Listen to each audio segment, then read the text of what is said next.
At the peony poetry gathering, Songli and I tied for first place. The Princess Royal awarded a peony, letting us choose it ourselves. I selected the champion of flowers. Just as I was about to pluck it, Songli also reached out to snap it off. She bit her lip, refusing to back down. I looked toward the heir. Palin.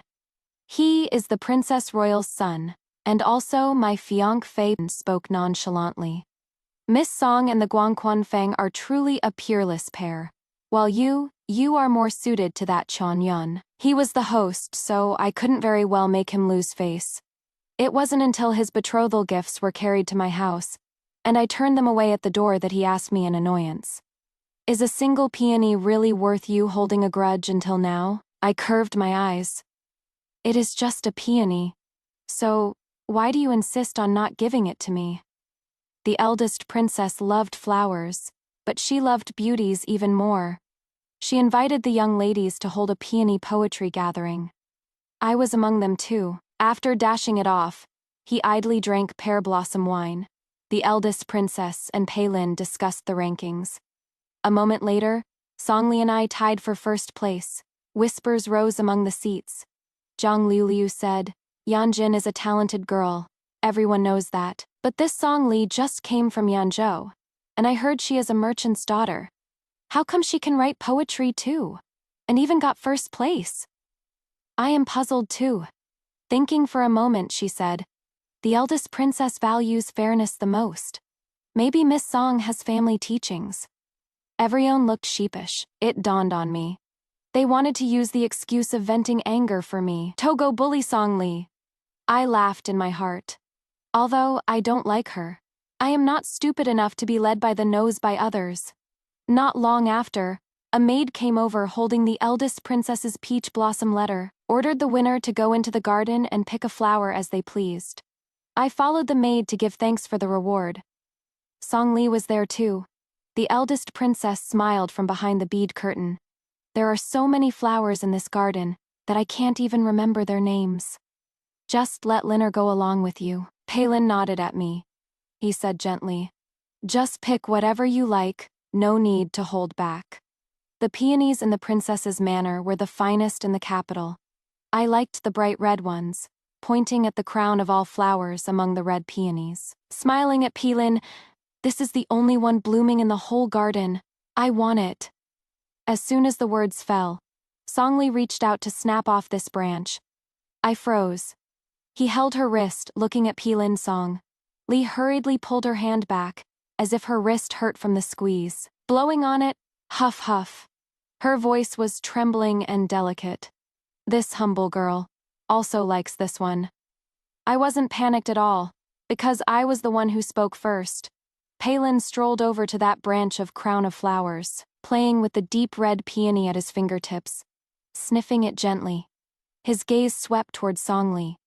Miss Song, your cheeks are rosy, a perfect match for this flower. Songli walked up to him shyly, gracefully lowering her head. Palin personally pinned the peony into her dark cloud-like hair. He picked another pinkish-white, glistening peony, smiling at me, he said. This flower is demure, it suits you. I tugged at the corners of my lips, smiling incredibly stiffly. Songli hid behind Palin, as if watching a show, revealing a mischievous smile. Hands clenched into fists inside my sleeves. I bowed my head. Many thanks to the heir for picking the flower for me. Palin felt his interest wane. He flicked his sleeves and left. Never mind, everyone disperse. After the peony poetry gathering dispersed, he blocked the front of my carriage instead. Jinner, you will be a princess's daughter-in-law in the future. What flowers could you not have? What is the harm in letting her have a single peony? She once gave my mother 1,000-year ginseng. I am just returning the favor, that is all. The ginseng Songli sent, remembering how people in the capital disdainfully said she was a merchant's daughter. I vaguely remember that Songli's father was a wealthy merchant who, due to his merit in aiding the emperor's rise, went to the capital and bought a minor official post. But the capital was teeming with nobles. She wasn't particularly eye-catching. Trying to fight for a future for herself was tough too. So she went around knocking on doors and giving gifts, throwing money around like crazy. That explains that fragile yet calculating act. But what does that have to do with me? No matter how precious the peonies in the princess's manor are, could the price really be worth 1,000-year ginseng? It is just using my face to pay off the favor owed to Song Li Meibei. I should be glad that my face is actually worth this much money. Having figured out the catch, I disheartenedly pulled down the curtain. I couldn't even be bothered to say goodbye. When I got home, Zhang Lulu was a step ahead, waiting for me in the flower hall. Seeing the pink and white peony in my hand, Zhang Lulu was surprised for a moment, then said, "It is quite pretty. It makes you look as gentle as jade." She knows I like bright red. Song Li is her sworn enemy. Zhang Lulu didn't want to boost Song Li's morale and diminish her own prestige. She took the peony, put it in the vase, then turned and told me, "This flower viewing poetry gathering was for the eldest princess to select a daughter-in-law. It looks like you are the only one who caught the eldest princess's eye." She deliberately ignored Song Li and invited me to go on a spring outing the next day.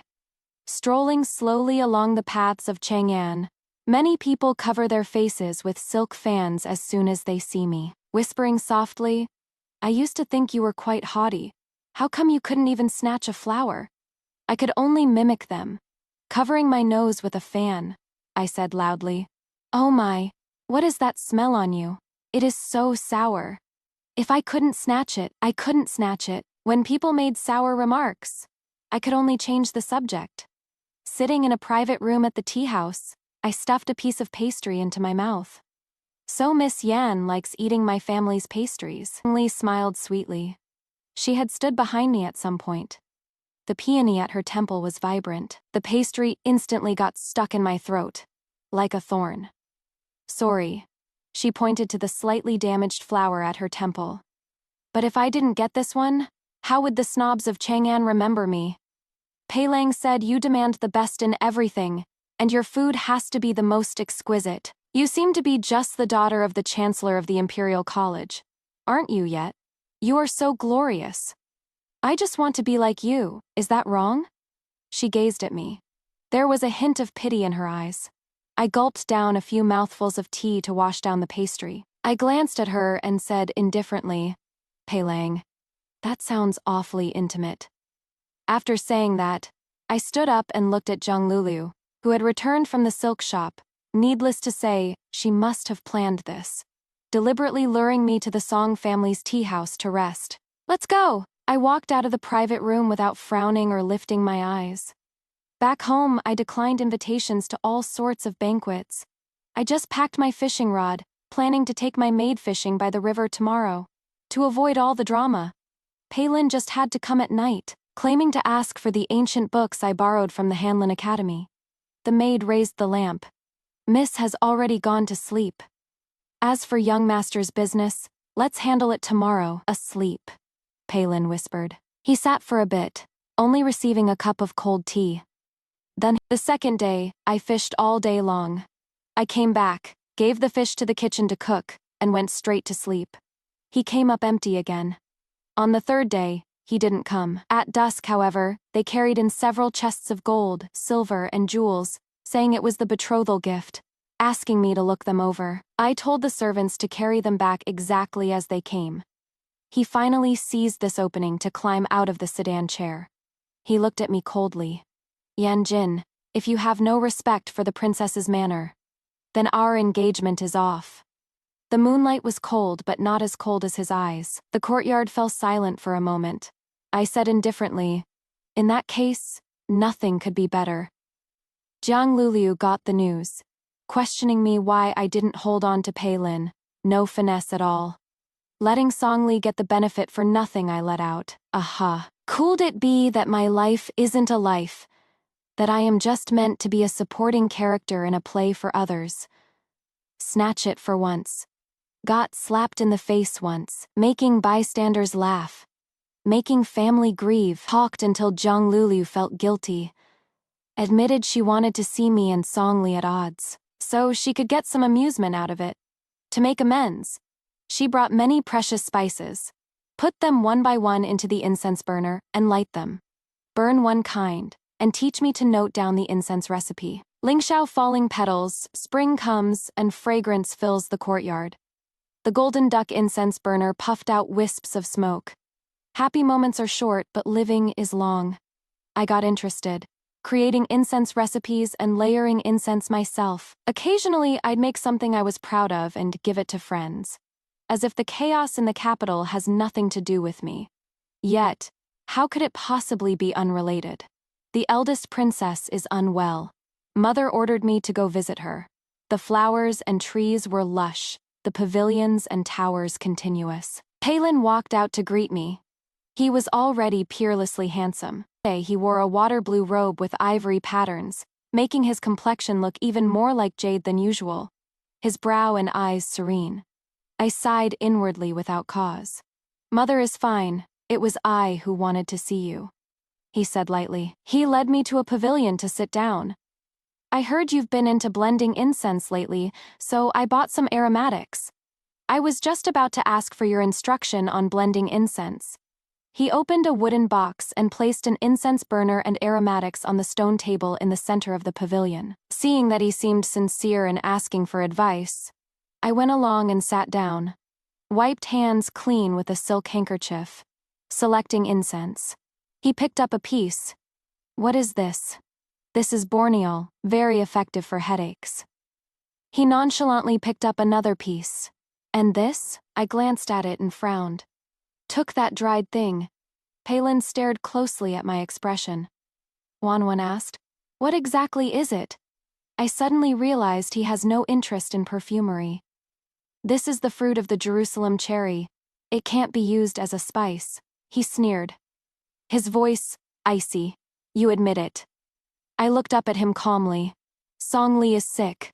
He looked at me with eyes full of disgust and shouted angrily. Yan Jin. She used the spices you sent, and her stomach hurts non-stop. He had absolutely no evidence. Yet, he condemned me right away. It was simply laughable. I couldn't help laughing too. What evidence do you have? Palin said hoarsely. The evidence is that you've changed. He flung out a handkerchief embroidered with an orchid pattern. This is Eli's handkerchief. It has the scent of fallen trumpet vine petals on it. So what? First, I won't give spices to someone I hate. Second, there is no winter coral in this Ling Xiao Luoying. Palin looked at me with disappointment. You've changed too much. You are no longer that quiet and uncontentious Yan Jin. I remained non-committal. When I got back, Father grounded me, because the eldest princess indicated to him. Miss Yan is arrogant due to her talent and lacking in womanly virtue, if she is not strictly disciplined. This palace does not want such a daughter-in-law. The days of being grounded were boring as hell. I dug out a small amount of leftover spices from the box. Toy with as one pleases. There were days of being grounded in the past, too. I got lost when I was 3. Came back home at 10. Father was terrified. I'd be an embarrassment to take out, locked in the small courtyard, studying etiquette and grammar all day long, until a kite fell in. A radiant youth climbed atop the wall. His voice was as cool and refreshing as water. You help me pick up the kite, and I'll take you to the temple to see the flowers. Deal. The wind brushed the tips of his hair. I rolled my eyes around. Take me there first, and I'll pick it up for you when we get back. There were many clouds in the sky rolling back and forth. The shadows of the clouds fell on him. He had a cool, pleasant scent about him. Back then, Palin plucked the eldest princess's favorite golden thread silver snow and pinned it between my double buns. Looks good. He turned his face away. Behind the ears was a patch of red. Jeaner is prettier than all the flowers in the garden. When was it that the boy who asked me to pick up the kite grew up? I feel like I've returned to the year I was 10. But this time, no boy came to save me. I changed into a servant boy's clothes myself, bribed the nannies and stewards, slipped out through the back door, rented a gray donkey and swayed all the way to Daming Temple. There were a lot of people coming to burn incense and make wishes. Inside the temple, the flowers were blooming like a sea. All around were red, pink, purple, and yellow peonies growing in dense clusters. I bought a peony cake. I tied the donkey outside the temple gate. Tucking the sweet cake away, I looked at the peonies. Lang. What are they all praying for? Praying for wealth and blessings. Young girls pray for a good match, and women pray for children, that person answered gently. Then, I don't need to pray. I have everything, a dad and mom who dote on me. And you. I stopped and swallowed the sickly sweet bean paste filling. I turned my head to look. Palin and Songli walked under the flowers, as if they had come to the temple to pray for blessings. Songli gently tugged at his sleeve. Palang, he turned his head, his gaze deep, suddenly asking in a hoarse voice, "Why are you dressed like this?" I just felt inexplicably irritable. Even the bean paste, sweet to the extreme, had lost its flavor. Naturally, only someone lacking in womanly virtue would dress like this. Song Li was eager to try. Hey Lang, how about I dress as a page boy next time too and follow you? It would be so fun. If Miss Song finds men's clothing interesting, there is no harm in trying. I lightly curled the corner of my lips, observing full etiquette this time, and said to Palin, "Father hasn't lifted my grounding yet. So please, eldest princess, do not take your anger out on my father for failing to discipline me properly." After saying this, I turned and left, got on the gray donkey and rode off, swaying leisurely. From behind, Palin's voice came from far away. "Excuse me, how much is this peony flour cake?" I glanced back. He stood in front of the snack stall, his expression unreadable. The next day, Father lifted my grounding. "There is also a new cook in the manor. They say the eldest princess sent her, specifically assigning her to my small kitchen. In just a couple of hours, she made a dish of crispy fried white magnolia, and a pot of peony shabu, a copper pot, was set up on the table. Beside it were fish slices thin as cicada wings, cilantro, and a plate of curled peony petals. Just scald the petals a bit, and they're ready to eat." Just as I was about to dig in, Palin strolled in. "I haven't had lunch yet." After saying that, he naturally sat down across from me. I remained silent.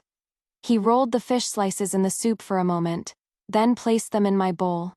That peony pastry was made too crudely. Before leaving, Palin left behind this remark. After the maid cleaned up, I went to pay my respects to Mother. Mother was taking a nap, saw me come in. She had me sit on the edge of the bed. She awkwardly stroked my hair and said softly, "Good child, you've been wronged. That young Master Pi is not someone your father can afford to offend. Don't blame him." I looked at Mother's wrist. On that wrist was an emerald jade bangle. Its luster was bright, making the arm look even more withered and scrawny. A few days later, the eldest princess's manor officially sent over the betrothal gifts. There was a piece of agar wood in there. Making a pillow out of it can soothe the nerves. Since it was a betrothal gift for me, I didn't hesitate to take it out and ask a craftsman to make it into a pillow. "Give to Mother." Mother slowly closed her eyes and said wearily, "Jeaner, Mother only has you left. I once had a twin sister who died of illness at the age of 2. When I was 3, I went missing too. Mother was severely weakened. After getting me back, Father's strictness towards me also had fear in it. So I was obedient in everything, unwilling to disobey my parents." She opened her eyes and gave me a weak smile. "You are such a pure-hearted child. Mother has to make plans for you. Zhenyang, take this and use it." That was an unfamiliar maid. Brows like spring mountains, eyes like autumn waters, a lovely face like a hibiscus, always seeming to hold a smile. "Zhenyang?" I was stunned. She looked 70% like Songli. When she smiled faintly, it was fully 80 or 90%. Ever since I got Zhenyang as a maid, the people of Changan started looking at me with shifty expressions, taking me for a deeply unfathomable figure. Zhang Lulu devised many domestic infighting tactics for me. I laughed it off. I dare not refuse an elder's gift. I couldn't turn away the maid Mother sent me. But I don't plan on doing anything weird with her. She asked me secretively, "Do you know how scared Songli got?" The Grand Princess adopted her as a foster daughter. She was sick for a few days, and Palin stayed by her bedside for a few days. This time she didn't dare say you caused it, and she recovered quickly all on her own. I couldn't help laughing. Immediately, I felt a pang of sadness. It turns out that even if I do nothing, having an intimidating maid by my side is good. When the peonies withered, it was the eldest princess's birthday banquet. Even the emperor came to the banquet in person, to wish his full sister a happy birthday. The eldest princess was beaming, and the noble young ladies attending the banquet presented the gifts they had prepared one after another. I presented a hand-copied scroll of the Diamond Sutra. Song Li stood up and said, "Ali is untalented, but today I have prepared a dance to dedicate to the eldest princess." The eldest princess nodded with a smile, then suddenly said, "Yanjin's zither skills are exceptional. Why not accompany Song Li?" I pretended to casually sweep my gaze over Palin and Song Li. Their seats were very close together. I pursed my lips. The maid had already brought the zither up. Song Li was performing a drum dance, water sleeves flying and swirling, snow-white toes tapping on the drum, joyful and lithe, graceful beyond compare. In comparison, the sound of my zither was merely an embellishment for her dance. After the dance ended, the eldest princess bestowed a jade ruyi. Miss Song's dancing is delicate and graceful, and Miss Yan's zither playing is lively and affectionate. It is a pity, I only have one jade ruyi. Tell me, who should it be given to? I know my zither skills are nothing special, far inferior to Song Li's talent in dance. Rather than bringing disgrace upon myself, it is better to keep some dignity. I stepped forward and bowed to the eldest princess. Miss Song's dancing is superb. I have little talent and learning, and dare not accept the princess's high praise. This jade ruyi should be awarded to Miss Song. The eldest princess smiled. Your virtue is also outstanding and even more precious. Since you say so. Song Li lowered her head and listened quietly from the side. Her pretty face blushed red. Mother? Palin spoke up. Jewels and treasures belong to the virtuous. Since Mother praises Miss Yan's virtue, he smiled slightly, a trace of delight flashing in his eyes. Then this jade ruyi should be bestowed upon Yanjin. The eldest princess naturally had no reason to refuse.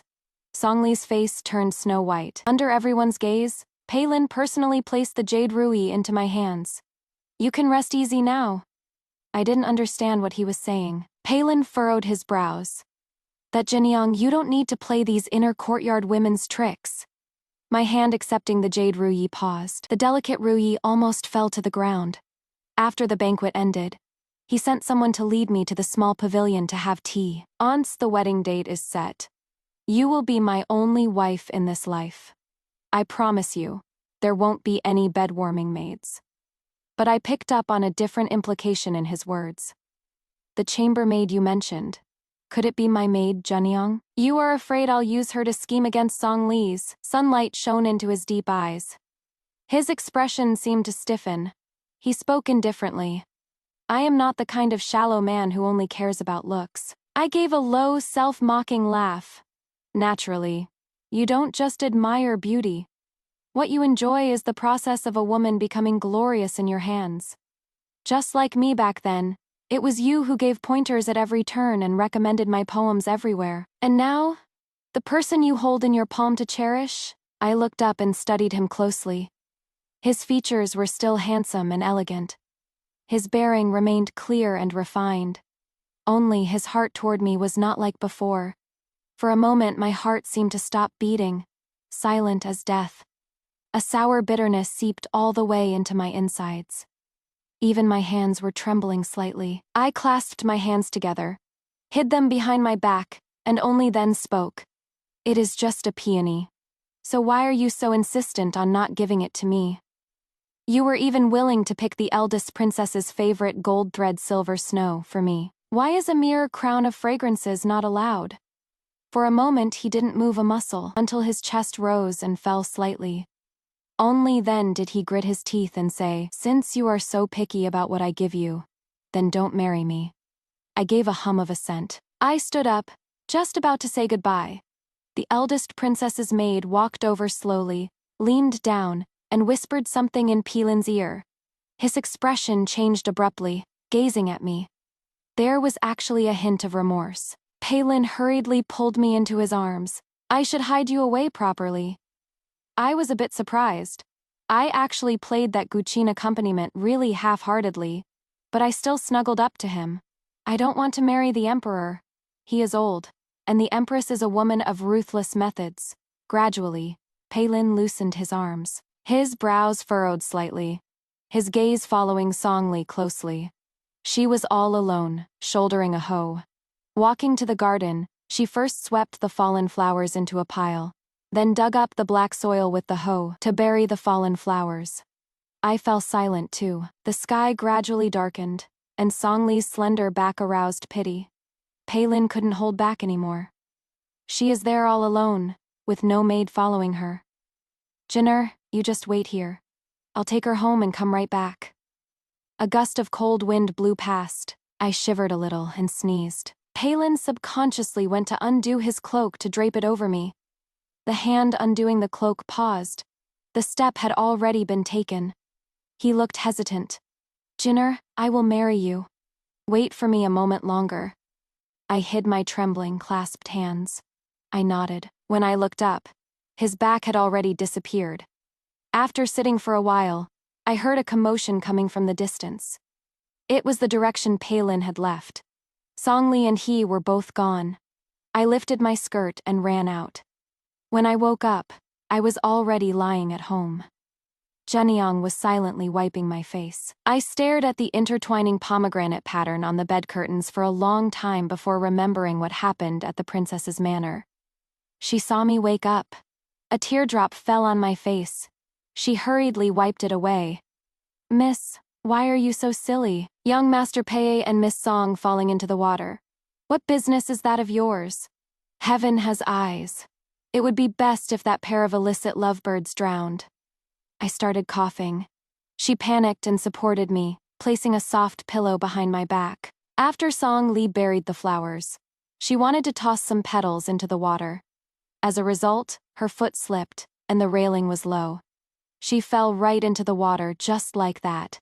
Palin jumped into the water to save her, but he didn't know how to swim himself. People around were frantically shouting for help, so I immediately took off my outer robe and shoes.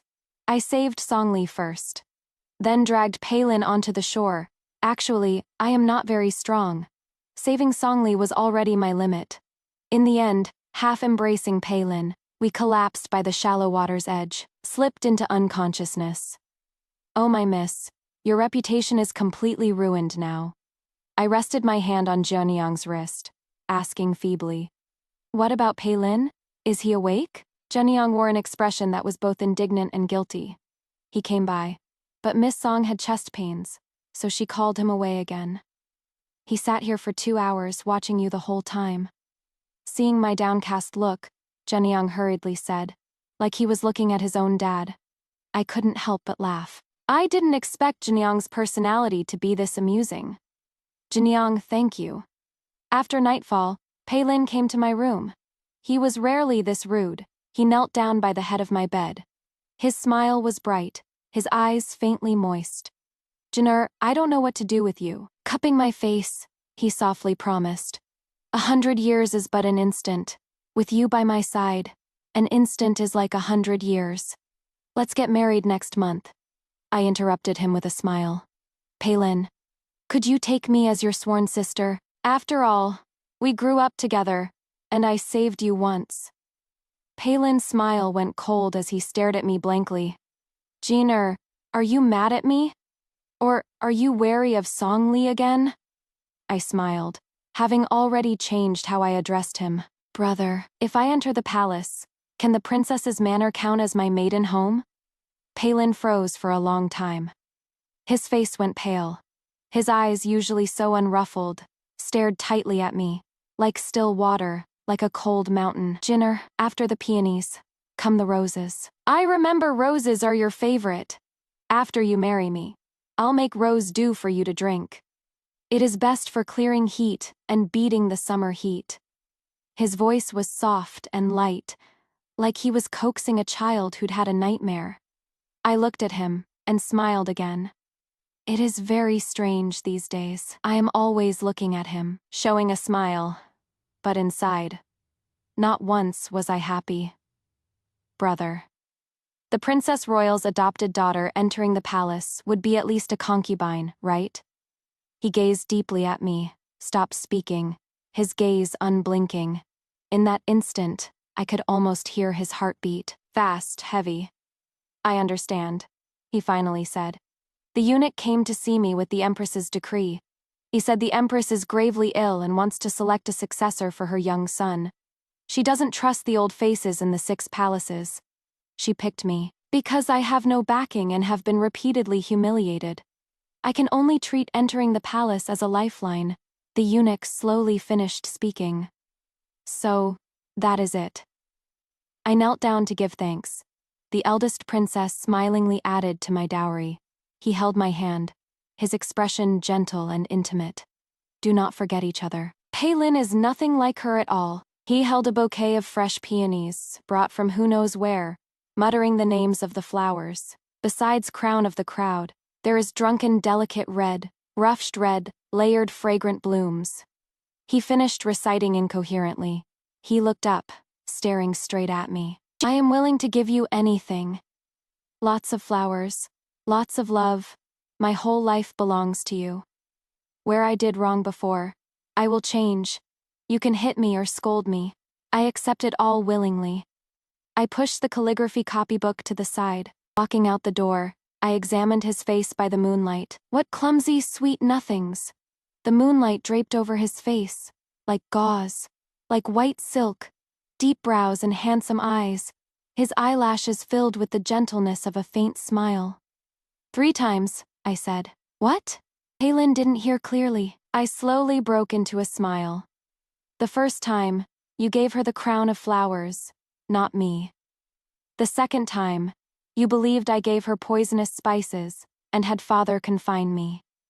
The third time, you left me behind to see her off, even forgetting that you couldn't swim. He abruptly turned his head away, not letting me see the tear dripping from the corner of his eye. Dropping the flowers in his hand, he fled in panic. After I entered the palace, the Empress died of illness not long after, entrusting her 8-year-old son to me. Zhang Lulu wrote letters, informing me of much news.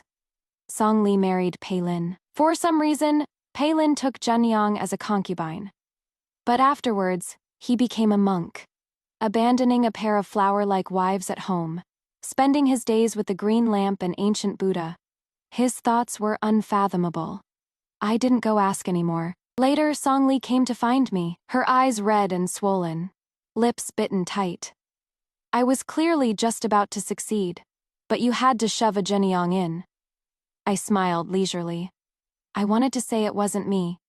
But then I thought, why not bear a false reputation for Zhenyang? It is enough that I know she was willing.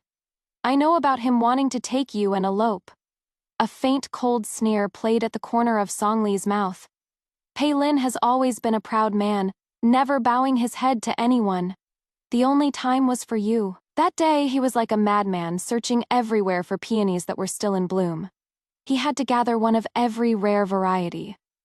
He planned so much to escape to the countryside and teach, wanting no wealth or glory, just you alone. I really don't know why you didn't want such a sincere heart, but you want to be You don't truly love him. Sincerity, such unfamiliar words. I looked at Song Li curiously. So, what you wanted was his true heart. Then back then, you still wanted all the snobs in Changan to see you. Song Li choked up. Is this how you talk to your savior? When you fell into the water? I was the one who saved you. I asked her. You don't even have any sincerity towards your savior yet. You lecture me. She glared at me resentfully. I actually had expectations of you. I smiled a little and signaled the palace maid beside me. She understood. Quietly dragged Song Li out to slap her mouth. One sound after another, crisp like summer rain hitting bamboo leaves. 10 years later, the crown prince ascended the throne. He honored me as the Empress Dowager, to celebrate my 27th birthday. He specially invited an eminent monk to pray for me. That eminent monk's secular name was Palin, and his Dharma name was Huasi. I was a little surprised. The prayer beads on my wrist fell to the ground. Chengyu picked them up, held them with both hands, and handed them to me. He tilted his head and looked at me in confusion. His eyes were as bright as mirrors. I smiled and said, "No harm done." At the birthday banquet, I saw Palin. He was good-looking to begin with. Now dressed in black robes, his spirit clear and bones elegant, he looked otherworldly. During the feast, many people asked him for advice on Buddhist principles. He answered them all one by one, his attitude gentle, unlike the arrogance of the past. Only his gaze would brush over my face, seemingly there and yet not. I pretended not to notice. Chengyu liked him very much and kept him in the palace to hold ceremonies for the concubines and princesses to listen to. I didn't care one way or the other. Chengyu also had a few younger sisters who were in the prime of their youth. Several dowager consorts and I were busy worrying about their marriage arrangements. We picked and picked, chose and chose. Finally, we decided on a husband for Princess Linchuan, the Prime Minister's second son, Shen Ji. When the princess got married, the atmosphere was solemn. The royal guards lined up holding ceremonial weapons, with 72 palace maids following in formation behind them. The procession of her dowry wound its way along, stretching out of sight. I suddenly started shedding tears. A ceremony like this, I never had. The late emperor and I had no affection for each other. He was simply keeping his promise to the former empress. After entering the palace, I was given the title concubine. Li served the critically ill former empress, never leaving her side. After the former empress passed away, he named me empress, but skipped the ceremony. Everything was kept simple. Fortunately for an empress, while everything else in the world is hard to come by, power is something you can always get. Why shouldn't I want it? I stroked the phoenix seal with a smile. In this life, this is the only thing that can stay with me until I grow old. Chengyu built a Buddhist hall for Palin. With younger sister gone, Mother Empress and the imperial mothers must be very lonely, he said while paying his respects. This child has always been so kind. He still doesn't understand the dark thoughts of adults. Jinner, this is a fake death pill. When Palin handed me the Buddhist scriptures, his hand moved slightly. A pill rolled into the palm of my hand. As long as you take it, we can renew our vows. I have waited for you for many years, Jinner. Can you forgive me now? It has been 10 years. Can 10 years really not be enough to forgive my sins? As you wished, I took Zhenyang as a concubine and let her fight with Songli for half a lifetime. I threw the pill onto the ground and crushed it with the toe of my shoe. As I wished, I stepped back in disgust. I somewhat regret holding you up so high. So far away, I was afraid, which is why I used Songli to suppress you. Palin slowly lowered his head under my gaze. In the deserted Buddhist hall, a layer of fine sweat seeped from the tip of his straight nose. I turned a page of the Buddhist scriptures. Palin, what do you think poetry is? This might be too vague a question, I continued. For you men, poetry is something you have to write for the imperial exams, something you have to write for social gatherings. But for me, the first person I wrote a poem for is you. That poem about the peony was the affection I wrote for you. Yet you just took it as me being competitive. Actually, I've already forgotten what that poem said. I only remember the feeling of being extremely careful when putting pen to paper. The shyness of fearing someone would expose my inner thoughts. However, actually no one cared about my girlish secret feelings. I am not someone who can speak of my feelings to others. The words I want to say to you are all in the poems. Now I know that your feeling back then was regret for putting me on too high a pedestal, I said softly. So you chose Songli? 'Cause she is easy to read, and she relies on you. You knew full well that I had feelings for you back then. Jinner, it wasn't like that. It wasn't. I smiled, put away the Buddhist sutras, walked out of the Buddhist hall.